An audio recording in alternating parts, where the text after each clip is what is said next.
یہ سلیمان علیہ السلام تھے۔ اللہ تعالیٰ نے آپ کو بہت سی خوبیاں اور معجزات عطا فرمائے۔ سورۃ النمل آیت 16 میں ہے، اور داؤد کے وارث سلیمان ہوئے، کہنے لگے لوگوں ہمیں پرندوں کی بولی سکھلائی گئی ہے اور ہم سب کچھ دیے گئے ہیں، بے شک یہ بالکل کھلا ہوا فضل الہی ہے۔ یہاں وراثت سے مراد مال نہیں بلکہ بادشاہت اور نبوت مراد ہے۔ اللہ تعالیٰ نے انہیں ایسا بادشاہ بنایا کہ ساری دنیا میں ان جیسا کوئی نہیں ہوا، آپ سے بڑھ کر بادشاہت بھی کسی کی نہ ہو سکی، کیونکہ خود سلیمان علیہ السلام نے یہ دعا کی تھی کہ الہی مجھے ایسی سلطنت عطا فرما کہ جو میرے بعد اور کسی کے شایان شان نہ ہو۔ کہا کہ اے میرے رب مجھے بخش دے اور مجھے ایسا ملک عطا فرما جو میرے سوا کسی شخص کے لائق نہ ہو، تو بڑا ہی دینے والا ہے۔ پس ہم نے ہوا کو ان کے ماتحت کر دیا، وہ آپ کے حکم سے جہاں آپ چاہتے نرمی سے پہنچا دیا کرتی تھی، اور طاقتور جنوں کو بھی ان کا ماتحت کر دیا، ہر عمارت بنانے والے کو اور غوطہ خور کو اور دوسرے جنات کو بھی جو زنجیروں میں جکڑے رہتے تھے۔ جن سلیمان علیہ السلام کے حکم سے بلند و بالا عمارتیں تعمیر کرتے تھے، دریاؤں میں غوطہ لگا کر ان سے ہیرے جواہرات اور موتی وغیرہ نکالتے تھے۔ دوسرے جو کام عام انسانوں کی طاقت سے زیادہ ہوتے تھے وہ آپ جنوں سے لیا کرتے تھے۔ جو جن آپ کے حکم سے سرتابی کرتے یا شرارتیں کر کے کام میں رکاوٹ ڈالتے یا دوسروں کو تنگ کرتے تو آپ انہیں زنجیروں میں جکڑ کر قید خانے میں ڈال دیتے، اور یہ آپ پر اللہ کی طرف سے بہت بڑا انعام اور احسان تھا، جیسا کہ اللہ تعالیٰ سورۃ صاد آیت 39 میں فرماتے ہیں، یہ ہے ہمارا عطیہ، اب تو احسان کر یا روک رکھ، کچھ حساب نہیں۔ اللہ تعالیٰ نے سلیمان علیہ السلام کو ان پر قبضہ اور اختیار دے دیا اور فرمایا اب آپ کی مرضی، آپ انہیں سزا دیں یا درگزر کریں، کسی کو کچھ دیں یا روک لیں، آپ کے لیے سب کچھ جائز ہے۔ دوسرے مقام پر اللہ تعالیٰ سورہ سبا آیت 12 میں فرماتے ہیں، اور اس کے رب کے حکم سے بعض جنات اس کی ماتحتی میں اس کے سامنے کام کرتے تھے، اور ان میں سے جو بھی ہمارے حکم سے سرکشی کرے ہم اسے بھڑکتی ہوئی آگ کے عذاب کا مزہ چکھائیں گے۔ اس طرح اللہ تعالیٰ سورہ سبا آیت 13 میں فرماتے ہیں، جو کچھ سلیمان چاہتے جنات وہ تیار کر دیتے، مثلاً قلعے، مجسمے اور حوضوں جیسے پیالے اور چولہوں پر جمی ہوئی مضبوط دیگیں۔ اے آل داؤد اس کے شکریہ میں نیک عمل کرو، میرے بندوں میں سے شکر گزار کم ہی ہیں۔ یعنی جنات سلیمان علیہ السلام کے حکم کے مطابق بڑے بڑے محل، مساجد، قلعے، مختلف مساجد کے ماڈل یا سینریوں کے ماڈل، بڑے بڑے تھال اور اتنی بڑی دیگیں بناتے تھے جو بوجھل اور نقل و حمل کے قابل نہ ہونے کی وجہ سے کسی خاص مقام پر نصب کر دی جاتی تھی، اور یہ آپ پر اللہ تعالیٰ کا عظیم احسان تھا۔ اس کے علاوہ دیگر معجزات سے بھی اللہ تعالیٰ نے آپ کو سرفراز فرمایا تھا، جیسا کہ سورۃ الانبیاء آیت 82 میں اللہ تعالیٰ فرماتے ہیں، اسی طرح بہت سے شیاطین بھی ہم نے اس کے تابع کیے تھے جو اس کے فرمان سے غوطہ لگاتے تھے، اور اس کے سوا بھی بہت سے کام کرتے تھے، ان کے نگہبان ہم ہی تھے۔ یہ تمام اقتدار اللہ تعالیٰ نے آپ کو عطا کیا تھا۔ آپ کے معجزات میں سے ایک معجزہ یہ بھی تھا کہ ہوا آپ کے لیے مسخر یعنی مطیع و فرما بردار تھی۔ اللہ تعالیٰ سورہ صاد آیت 36 میں فرماتے ہیں، بس ہم نے ہوا کو ان کے ماتحت کر دیا، وہ آپ کے حکم سے جہاں آپ چاہتے نرمی سے پہنچا دیا کرتی تھی۔ اللہ تعالیٰ سورۃ الانبیاء آیت 81 میں فرماتے ہیں، اور ہم نے تیز و تند ہوا کو سلیمان کے تابع کر دیا جو اس کے فرمان کے مطابق اس زمین کی طرف چلتی تھی جہاں ہم نے برکت دے رکھی ہے، اور ہم ہر چیز کا علم رکھنے والے ہیں۔ اسی طرح اللہ تعالیٰ سورہ سبا آیت 12 میں فرماتے ہیں، اور ہم نے سلیمان کے لیے ہوا کو مسخر کر دیا کہ صبح کی منزل اس کی مہینہ بھر کی ہوتی تھی اور شام کی منزل بھی مہینہ بھر کی ہوتی تھی۔ دیگر معجزات کی طرح اللہ تعالیٰ نے سلیمان علیہ السلام کو یہ معجزہ بھی عطا فرمایا کہ تیز و تند ہوا کو ان کا تابع فرمان بنا دیا۔ آپ اس ہوا کو جس طرح کا حکم دیتے وہ حکم کی تعمیل کرتی، اور اس طرح آپ ایک ماہ کا سفر چند گھنٹوں میں طے کر لیا کرتے تھے۔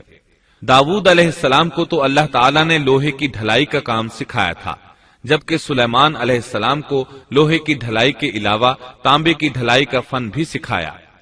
سورہ سبا آیت 12 میں اللہ تعالیٰ فرماتے ہیں، اور ہم نے اس کے لیے تانبے کا چشمہ بہا دیا۔ اس چشمے میں پانی کی بجائے تانبا بہتا تھا، آپ اس سے جو چاہتے بنا لیتے۔ آپ گھوڑوں کو بہت پسند فرماتے تھے، آپ کے پاس بہت سے گھوڑے تھے۔ اللہ تعالیٰ سورۃ صاد آیت 30 تا 33 میں فرماتے ہیں، اور ہم نے داود کو سلیمان عطا فرمایا جو بڑا اچھا بندہ تھا اور بے حد رجوع کرنے والا تھا۔ جب ان کے سامنے شام کے وقت تیز رو خاصے کے گھوڑے پیش کیے گئے تو کہنے لگے، میں نے ان گھوڑوں پر اپنے پروردگار کی یاد کو ترجیح دی، یہاں تک کہ آفتاب غروب ہو گیا۔ ان گھوڑوں کو دوبارہ میرے سامنے لاؤ۔ پھر تو ان کی پنڈلیوں اور گردنوں پر ہاتھ پھیرنے لگے۔ گھوڑے 20,000 سے زائد تھے۔ گھوڑوں کے معائنے میں ان کا روزمرہ کا ذکر رہ گیا، تب انہیں ذکر الہی کا خیال آیا، جس پر انہیں سخت صدمہ ہوا اور کہنے لگے کہ میں گھوڑوں کی محبت میں اتنا گم ہو گیا کہ سورج غروب ہو گیا۔ تو ان گھوڑوں کو دوڑایا کہ وہ نظروں سے اوجھل ہو گئے، پھر انہیں دوبارہ طلب کیا اور پیار محبت سے ان کی پنڈلیوں اور گردنوں پر ہاتھ پھیرنا شروع کر دیا۔ امام بخاری نے ابو ہریرہ رضی اللہ عنہ سے روایت کی ہے کہ ایک مرتبہ سلیمان علیہ السلام نے ارادہ کیا کہ اس شب میں اپنی بیویوں کے ساتھ ازدواجی فریضہ ادا کروں گا تو میری ہر ایک بیوی سے لڑکا پیدا ہوگا اور وہ میدان جہاد کا مجاہد بنے گا، لیکن اس ارادے کے ساتھ انشاءاللہ کہنا بھول گئے۔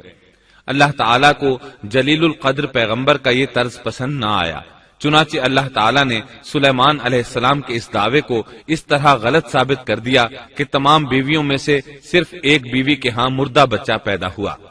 تب سلیمان علیہ السلام کو احساس ہوا کہ یہ انشاءاللہ نہ کہنے کا نتیجہ ہے، چنانچہ انہوں نے فوری توبہ کی اور انشاءاللہ کہنے کو اپنا معمول بنا لیا۔ اللہ تعالیٰ نے آپ کو فیصلہ کرنے کی زبردست صلاحیت عطا فرمائی تھی۔ سورۃ الانبیاء آیت 87 میں ہے، اور داود اور سلیمان کو یاد کیجئے جبکہ وہ کھیت کے معاملے میں فیصلہ کر رہے تھے کہ کچھ لوگوں کی بکریاں اس میں چر چگ گئی تھیں اور ان کے فیصلے میں ہم موجود تھے۔ ہوا یہ کہ دو آدمی ہمسائے تھے، ان میں جھگڑا ہو گیا۔ ان میں سے ایک کے پاس کھیت تھا، اس میں اس نے فصل بو رکھی تھی، دوسرے کے پاس کچھ بکریاں تھیں۔ بکریوں کا چرواہا رات کے وقت دیوار والے دروازے کو بند کر دیتا تھا تاکہ بکریاں نکل کر فصل کو نقصان نہ پہنچائیں۔ ایک دن وہ دروازہ بند کرنا بھول گیا، بکریاں کھیت میں آ کر چرنے لگیں، فصل خراب ہو گئی۔ دونوں داود علیہ السلام کے پاس آئے، اپنا مقدمہ پیش کیا۔ داود علیہ السلام قاضی بھی تھے۔ اس وقت سلیمان علیہ السلام کہیں گئے ہوئے تھے۔ داود علیہ السلام مقدمہ سن کر کہنے لگے، یہ بکریوں والے کی سستی کا نتیجہ ہے، اس کا حل یہی ہے کہ وہ تیری بکریاں اپنی تحویل میں لے لے۔ دونوں فریق باہر نکلے تو سلیمان علیہ السلام سے ملاقات ہوئی۔ انہوں نے تفصیل سن کر فرمایا، میرے ساتھ آؤ۔ وہ انہیں داود علیہ السلام کے پاس لے آئے اور بولے، اس مقدمے کا اس سے بہتر فیصلہ یہ ہے کہ یہ بکریاں زمین والے کو دے دیں اور زمین بکریوں والے کو۔ جب بکریوں والا زمین کو پہلی حالت میں اگا دے گا تو آپ دونوں کی چیزیں انہیں لوٹا دیں۔ اس دوران کھیتی کا مالک بکریوں کے دودھ سے فائدہ حاصل کرتا رہے گا، یہ فیصلہ زیادہ بہتر ہے۔ اس لیے بکریوں والا اپنی بکریوں سے بالکل محروم نہ ہوا اور کھیتی والے کا نقصان پورا ہو گیا۔ یہ فیصلہ آپ کو اللہ تعالیٰ نے سمجھایا تھا۔ اللہ تعالیٰ سورۃ الانبیاء آیت 89 میں فرماتے ہیں، ہم نے اس کا صحیح فیصلہ سلیمان کو سمجھا دیا، ہاں ہر ایک کو ہم نے علم و حکمت سے نوازا تھا۔ بخاری اور مسلم میں ایک حدیث ہے، اس میں اسی قسم کا ایک واقعہ بیان ہوا ہے کہ دو عورتیں اپنا مقدمہ داود علیہ السلام کے پاس لائیں۔ دونوں کو اللہ نے ایک ایک بچہ دے رکھا تھا۔ ایک بھیڑیے نے حملہ کر کے بڑی عمر والی کا بچہ چیر پھاڑ ڈالا۔ عورت چالاک تھی، اس نے چھوٹی عمر والی کا بچہ چھین لیا کہ یہ میرا بچہ ہے۔ داود علیہ السلام نے دیکھا بچہ بڑی عورت کے پاس ہے تو اس کے حق میں فیصلہ دے دیا۔ سلیمان علیہ السلام نے داود علیہ السلام سے اجازت چاہتے ہوئے کہا، کیا میں اس مقدمے کا فیصلہ کر سکتا ہوں؟ انہوں نے اجازت دے دی۔ سلیمان علیہ السلام نے عورت سے کہا، بچہ مجھے دے دو۔ بچہ ہاتھ میں لے کر انہوں نے تلوار نکالی اور دونوں عورتوں سے فرمایا میں اس کے 2 ٹکڑے کر کے تم دونوں میں برابر برابر تقسیم کرنے لگا ہوں۔ یہ سن کر بڑی عورت بولی کہ ٹھیک ہے، جبکہ چھوٹی عورت مامتا کی وجہ سے چلا اٹھی کہ آپ اسے زندہ رہنے دیں اور اسے دے دیں۔ یہ سنتے ہی سلیمان علیہ السلام بول اٹھے تو ہی اس کی ماں ہے، جس سے اپنے بچے کے ٹکڑے دیکھنا برداشت نہ ہو سکا، پھر بچہ اسے دے دیا۔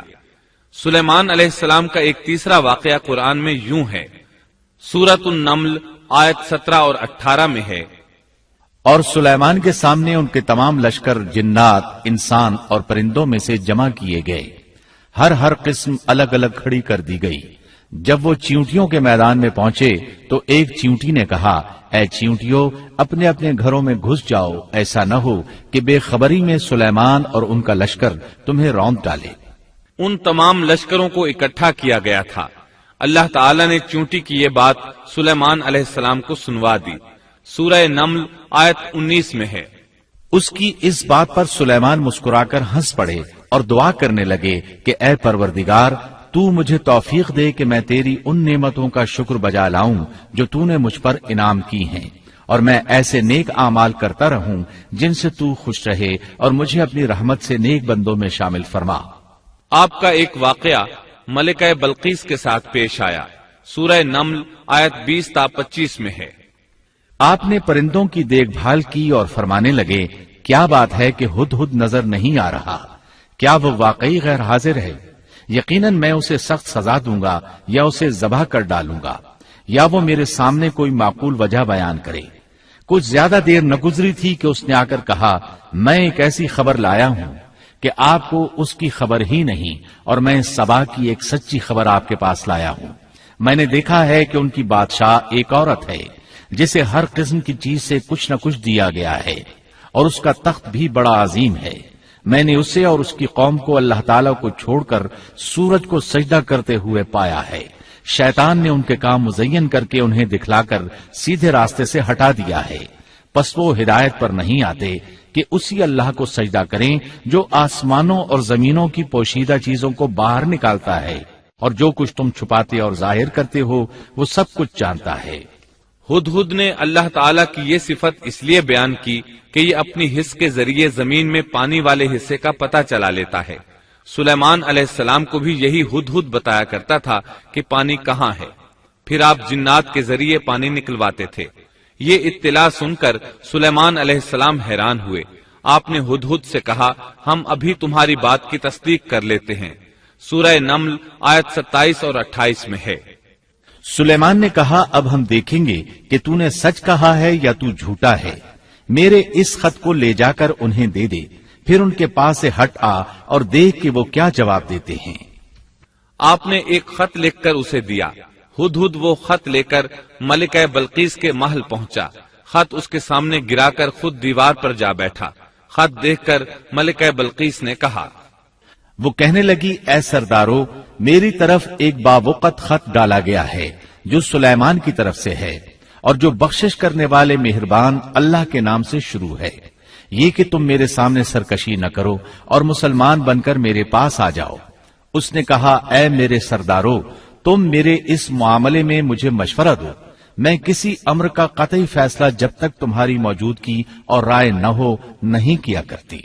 ان سب نے جواب دیا کہ ہم طاقت اور قوت والے، سخت لڑنے بھیڑنے والے ہیں، آگے آپ کو اختیار ہے، آپ خود ہی سوچ لیجئے کہ ہمیں آپ کیا کچھ حکم فرماتی ہیں۔ اس نے کہا کہ بادشاہ جب کسی بستی میں گھستے ہیں تو اسے اجاڑ دیتے ہیں اور وہاں کے باعزت لوگوں کو ذلیل کر دیتے ہیں، اور یہ لوگ بھی ایسا ہی کریں گے۔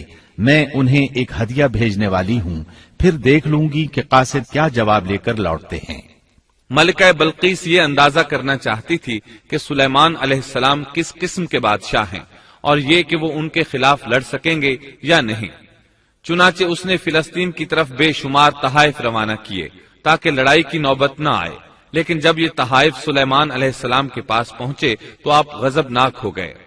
بس جب قاصد سلیمان کے پاس پہنچا تو آپ نے فرمایا کیا تم مال سے مجھے مدد دینا چاہتے ہو؟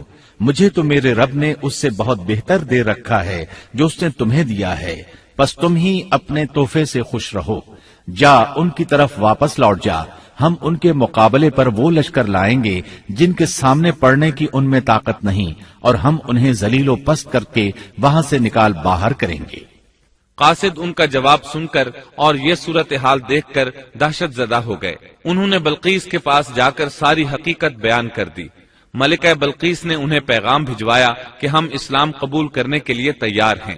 سلیمان علیہ السلام تک اس کا پیغام پہنچا تو آپ اپنے درباریوں کی طرف متوجہ ہوئے. آپ نے فرمایا، اے سردارو، تم میں سے کوئی ہے جو ان کے مسلمان ہو کر پہنچنے سے پہلے ہی اس کا تخت مجھے لا دے؟ ایک قوی ہیکل جن کہنے لگا، آپ اپنی مجلس سے اٹھیں، اس سے پہلے میں اسے آپ کے پاس لا دیتا ہوں. یقین مانیے کہ میں اس پر قادر ہوں اور ہوں بھی امانت دار. جس کے پاس کتاب کا علم تھا وہ بول اٹھا کہ آپ پلک جھپکائیں، اس سے بھی پہلے میں اسے آپ کے پاس پہنچا سکتا ہوں. جب آپ نے اسے اپنے پاس موجود پایا تو فرمانے لگے، یہی میرے رب کا فضل ہے تاکہ وہ مجھے آزمائے کہ میں شکر گزاری کرتا ہوں یا ناشکری. شکر گزار اپنے ہی نفع کے لیے شکر گزاری کرتا ہے، اور جو ناشکری کرے تو میرا پروردگار بے پرواہ اور کرم کرنے والا ہے. حکم دیا کہ اس کے تخت کی صورت بدل دو تاکہ معلوم ہو جائے کہ یہ راہ پا لیتی ہے یا ان میں سے ہوتی ہے جو راہ نہیں پاتے. تخت لانے والے آدمی کے متعلق جو یہ آیا ہے کہ اس کے پاس کتاب کا علم تھا، تو مفسرین کا اس کے بارے میں اختلاف ہے کہ وہ کون تھا. قرآن کریم کے الفاظ سے جو معلوم ہوتا ہے وہ اتنا ہی ہے کہ وہ کوئی انسان ہی تھا جس کے پاس کتاب الہی کا علم تھا. اللہ تعالیٰ نے کرامت اور اعجاز کے طور پر اسے یہ قدرت دے رکھی تھی کہ پلک جھپکتے وہ تخت لے آیا.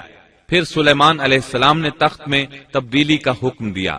تخت میں تبدیلی کا حکم سن کر اس میں سے ہیرے جواہر نکال دیے گئے اور دوسری جگہوں پر لگا دیے گئے. سورہ نمل آیت 42 اور 43 میں ہے. پھر جب وہ آ گئی تو اس سے کہا گیا کہ ایسا ہی تیرا بھی تخت ہے. اس نے جواب دیا کہ یہ گویا وہی ہے، ہمیں اس سے پہلے ہی علم دے دیا گیا تھا اور ہم مسلمان تھے. اسے انہوں نے روک رکھا تھا کہ جن کی وہ اللہ کو چھوڑ کر پرستش کرتی رہی تھی، یقیناً وہ کافر لوگوں میں سے تھی. اب سلیمان علیہ السلام کی ملکہ بلقیس سے گفتگو شروع ہوئی. پھر وہ اسے تخت کے پاس لے آئے. اس سے پوچھا، کیا تیرا تخت بھی اسی طرح کا ہے؟ اس نے بہت اچھا اور فصاحت سے بھرپور جواب دیا. اس نے نہ تو یہ کہا کہ ہاں، کیونکہ وہ تو اپنا تخت پیچھے سبا کے علاقے میں چھوڑ آئی تھی، یہاں کیسے آ سکتا تھا. نہ اس نے یہ کہا کہ نہ، کیونکہ یہ وہی محسوس ہو رہا تھا. البتہ اس میں قدر تبدیلی محسوس ہو رہی تھی. اس نے عجیب جملے میں جواب دیا کہ یہ وہی لگتا ہے. سلیمان علیہ السلام یہ جواب سن کر حیران ہوئے. اب آپ نے اسے اپنی سلطنت کا غلبہ دکھانے کے لیے ایسا منظر دکھایا جو کسی بشر نے آج تک نہیں دیکھا. چنانچہ آپ اسے ایک محل میں لے گئے. یہ مکمل طور پر شیشے کا تھا. اس سے دوسری طرف دیکھا جا سکتا تھا. فرش بھی شیشے کا تھا. شیشے کے نیچے پانی چھوڑا گیا تھا. پانی چلتا رہتا تھا. آپ اسے لیے اندر داخل ہوئے تو وہ بہت حیران ہوئی کہ محل میں پانی بہ رہا ہے. اس نے اپنا لباس کچھ اوپر کر لیا کہ بھیگ نہ جائے. اس نے اپنا پاؤں پانی پر رکھنا چاہا تو وہ شیشے پر پڑا. اور زیادہ حیران ہوئی اور شرمندہ بھی کہ دھوکہ کھا گئی. اور یہ سب کچھ جنات کے ذریعے تیار کرایا گیا تھا. سورہ نمل آیت 44 میں اللہ تعالیٰ فرماتے ہیں، اس سے کہا گیا کہ محل میں چلی چلو، جسے دیکھ کر یہ سمجھ کر کہ یہ حوض ہے، اس نے اپنی پنڈلیاں کھول دی. سلیمان نے کہا، یہ ایسا محل ہے جس میں نیچے بھی شیشے جڑے ہوئے ہیں. کہنے لگی، میرے پروردگار، میں نے اپنی جان پر ظلم کیا. اب میں سلیمان کے ساتھ اللہ رب العالمین کی مطیع اور فرمانبردار بنتی ہوں. یہ عظیم سلطنت دیکھ کر وہ جان گئی کہ سلیمان علیہ السلام صرف بادشاہ ہی نہیں، نبی بھی ہیں. چنانچہ اس نے فوراً ایمان قبول کر لیا. سلیمان علیہ السلام کا سب سے بڑا کارنامہ یہ ہے کہ آپ نے مسجد اقصی تعمیر کروائی. اس کی پہلی تعمیر یعقوب علیہ السلام نے کرائی تھی. صحیح حدیث میں ہے کہ رسول اللہ صلی اللہ علیہ وسلم سے پوچھا گیا، زمین میں کون سی مسجد سب سے پہلے تعمیر کی گئی؟ آپ نے فرمایا، مسجد حرام، یعنی مکہ معظمہ والی مسجد. پھر آپ سے پوچھا گیا کہ اس کے بعد کون سی مسجد زمین میں بنائی گئی؟ آپ نے جواب دیا، مسجد اقصی. جب بخت نصر نے قدس پر قبضہ جما لیا تو اس نے مسجد اقصی ڈھا دی. لیکن پھر سلیمان علیہ السلام کو اللہ تعالیٰ نے بادشاہت عطا کی تو انہوں نے ازسر نو تعمیر کا کام شروع کرایا۔ اس کے ساتھ ہی انہوں نے ہیکل سلیمانی بھی تعمیر کروایا۔ یہود آج تک اس کو مقدس سمجھتے ہیں۔ یہ مسجد اقصی کے بالکل قریب ہے۔ مسجد اقصی کی فضیلت میں بہت سی روایات ملتی ہیں، جیسا کہ رسول اللہ صلی اللہ علیہ وسلم کا ارشاد ہے، مسجد حرام میں ایک نماز کا ثواب 1,00,000 نمازوں کے برابر ہے، مسجد نبوی میں ایک نماز کا ثواب 1,000 نماز کے برابر ہے، اور مسجد اقصی میں 500 نمازوں کے برابر ثواب ملتا ہے۔ مسند احمد میں عبداللہ بن عمرو بن عاص رضی اللہ عنہما سے روایت ہے کہ رسول اللہ صلی اللہ علیہ وسلم نے فرمایا، جب سلیمان علیہ السلام نے بیت المقدس کو تعمیر کیا تو اللہ تعالیٰ سے 3 دعائیں مانگی، ان میں سے اللہ تعالیٰ نے 2 قبول فرمائیں اور ایک کے بارے میں ہم امید رکھتے ہیں کہ وہ ہمیں ملے گی۔ انہوں نے پہلا سوال یہ کیا کہ مجھے ایسی حکومت دے جو تیری حکومت کے موافق ہو، یعنی عدل و انصاف کی فراوانی ہو اور کسی پر ظلم و زیادتی نہ ہو۔ اللہ نے یہ دعا قبول فرمائی۔ دوسرا سوال یہ کیا، مجھے ایسا ملک عطا فرما جو میرے سوا کسی شخص کے لائق نہ ہو۔ اللہ تعالیٰ نے یہ دعا بھی قبول فرما لی۔ تیسرا سوال یہ کیا کہ جو شخص بھی گھر سے نکلے اور وہ مسجد اقصی میں نماز پڑھنے کا ارادہ رکھتا ہو تو وہ اپنے گناہوں سے اس طرح نکل جائے جس طرح کے پیدائش کے دن تھا۔ اس تیسرے سوال کے متعلق رسول اللہ صلی اللہ علیہ وسلم نے فرمایا، امید ہے یہ دعا اللہ نے ہمارے لیے رکھ لی ہو۔ اللہ تعالیٰ نے انہیں اس قدر طاقت اور قدرت عطا فرمائی تھی، لیکن اس کے باوجود آپ بشر تھے اور موت ہر بشر کو پہنچ کر رہتی ہے۔ انسان جس قدر بھی قدرت حاصل کر لے، جتنا بھی غلبہ پالے، جتنی بھی عظمت حاصل کر لے، لیکن موت سے نہیں بچ سکتا۔ اللہ تعالیٰ نے تو نبی کریم صلی اللہ علیہ وسلم کے متعلق فرمایا ہے، سورۃ الزمر آیت 30 میں ہے، بے شک خود آپ کو بھی موت کا مزہ چکھنا ہے اور یہ سب بھی مرنے والے ہیں۔ اللہ تعالیٰ نے چاہا کہ سلیمان علیہ السلام کی موت سے بھی لوگوں کو عبرت ہو اور نشانیاں ظاہر ہوں، کیونکہ اس دور میں لوگ جنات کے فتنے میں مبتلا تھے۔ یہ خیال کرتے تھے کہ جنات کو غیب کا علم ہے۔ اللہ تعالیٰ نے چاہا کہ لوگوں کو سلیمان علیہ السلام کی موت کے ذریعے بتائیں کہ جنات کو علم غیب نہیں ہے۔ ایک دن سلیمان علیہ السلام نے جنات کو سختی کے ساتھ مسخر کیا اور وہ آپ کے سامنے کام کرنے لگے۔ آپ ان کی نگرانی کرتے رہتے۔ جنات کے دلوں میں آپ کا بہت خوف تھا۔ آپ انہیں سستی کرنے پر سخت سزا دیتے تھے۔ آپ کھڑے ان کی نگرانی کر رہے تھے۔ اس وقت آپ کی عمر 150 سال تھی۔ جنات بیت المقدس کی تعمیر میں مصروف تھے۔